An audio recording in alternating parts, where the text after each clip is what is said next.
এখন ছাত্র জনতা অভ্যুত্থানের মাধ্যমে সেই দৈত্য সৃষ্টি করে দিয়েছে আমাদেরকে। আমরা তার কাছে কি চাইব?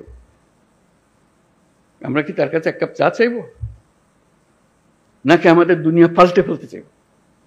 এটি হলো আমাদের হাতে।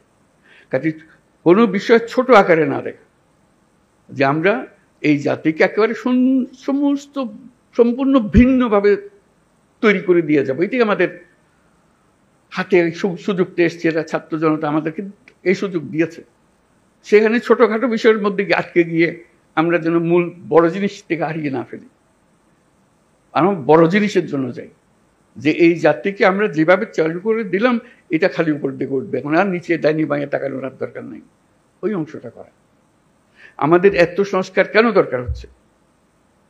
দরকার হচ্ছে সব পথঘাট বন্ধ করা, স্বৈরাচার আর কোনো দিক থেকে যেন বাইরে আসতে না পারে আমাদের। এইটি আর কিচ্ছু না।